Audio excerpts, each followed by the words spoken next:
अरे देखो वो कौन कूद रहा है। अरे अरे अरे रुको, नदी में मत कूदना, भयानक तूफानी बाढ़ चली है।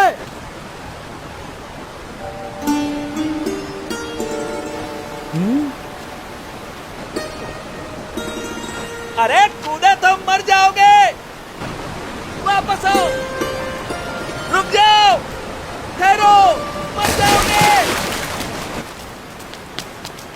कहाँ गया?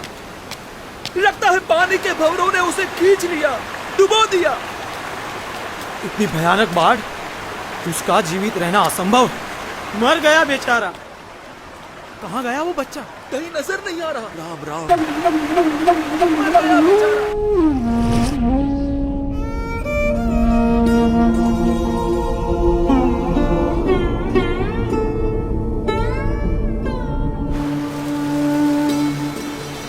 कहीं नजर नहीं आ रहा। पानी के भंवरों ने उसे खींच लिया। राम राम।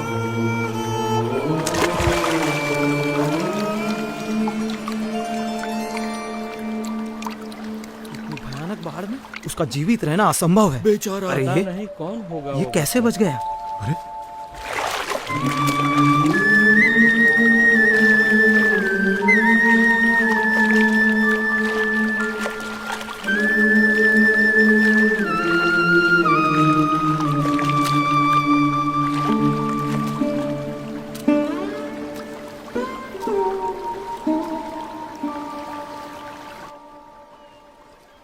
आप इतनी सहजता से इतनी तूफानी बाढ़ में कैसे कूद गए? आपको डर नहीं लगा? भीतर की शांति ऊपर के तूफानों को भी शांत कर देती है। ऊपर के तूफानों से डरोगे तो भीतर की शांति कैसे पाओगे?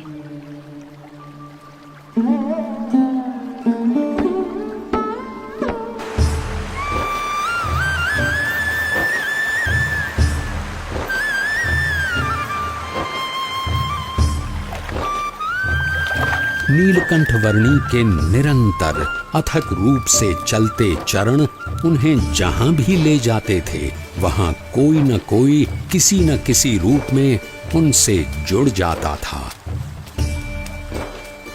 बरेली गांव में भी कुछ ऐसा ही हुआ।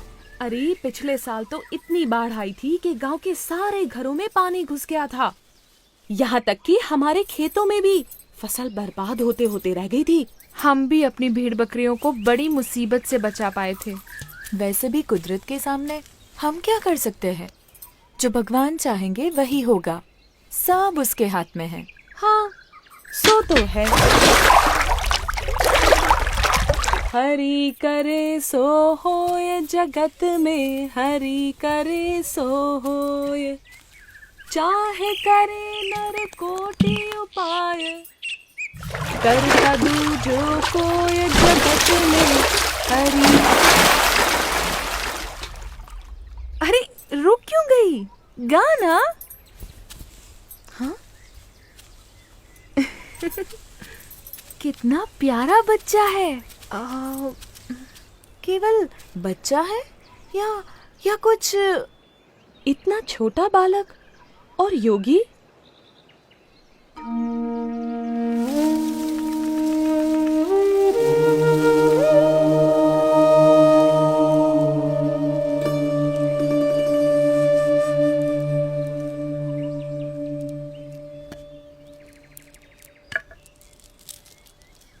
बेटा, तुम कौन हो?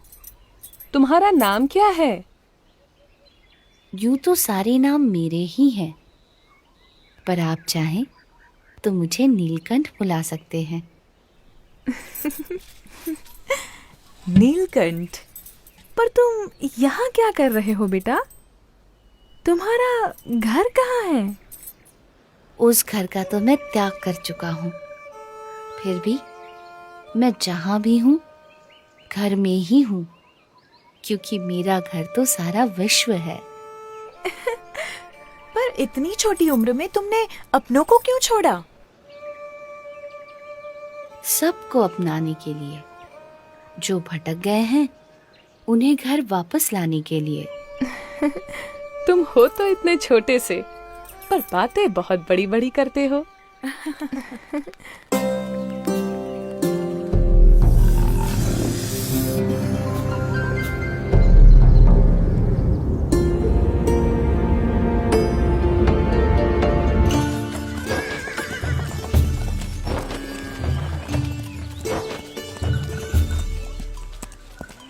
भैया, यहाँ आसपास में कोई जगह है जहाँ नारद जी ने तपश्चर्या की थी?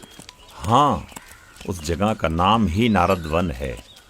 यहीं से उस तरफ का रास्ता पड़ता है। अरे वो बच्चा अकेला जा रहा है। किंतु तुम्हारा अकेले वहां जाना ठीक नहीं होगा, बड़ी भयानक जगह है। नीलकंठ वर्णी ऐसे भयानक वनों में भी सहज रूप से चले जाते थे जहां दिन में भी सूरज की किरणें प्रवेश नहीं कर सकती थीं।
सुबह हो या शाम, दिन हो या रात, ऐसे अनेक बीहड़ वनों को पार करते हुए, कईयों को अपने स्वरूप की स्मृतियां देते हुए कुछ दिनों की यात्रा के बाद नीलकंठ वर्णी नारद वन आ पहुंचे।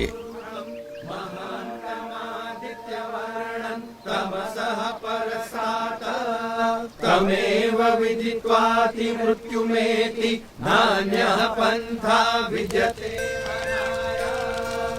पुरुष एवेदगुं।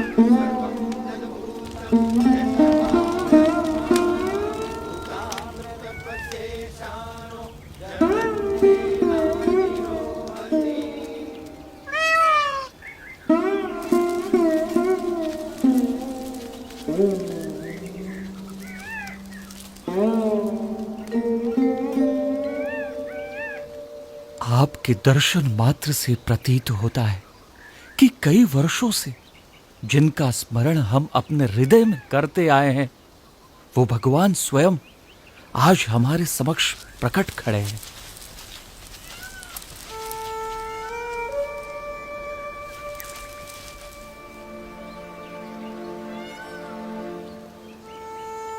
आप सबने परमात्मा की प्राप्ति का जो मार्ग चुना है, उसी में मनुष्य जीवन की सार्थकता है। ये मार्ग विकट है, पर हमें इस मार्ग पर चलते रहना है। चाहे कितनी भी समस्याएं आए, कितनी भी बाधाएं आए और मृत्यु भी क्यों न आ जाए, किसी भी परिस्थिति में हमें उठ खड़ा होना है। सच्चे भाव से, सच्ची लगन से परमात्मा प्राप्ति के मार्ग पर चलते रहना है, तो परमात्मा कृपा करके हर अंधेरे को दूर कर हमारे जीवन में उनकी प्राप्ति की सुबह लाएंगे। नीलकंठ वर्णी की कल्याण यात्रा में कई ऐसे लोग थे जिन्होंने उनकी सेवा का अवसर जाने न दिया। ये भी ग्रहण कीजिए। चाहे वो कोई सामान्य भाविक जन हो या फिर स्वयं गंगा जी भी क्यों न हो।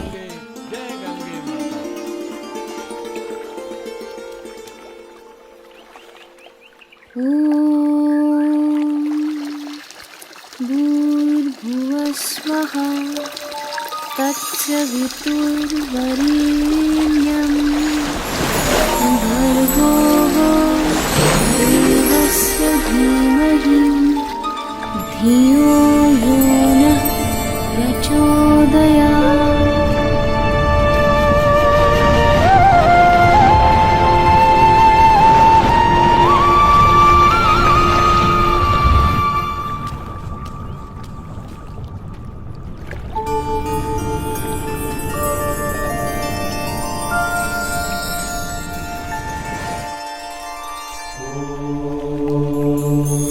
है।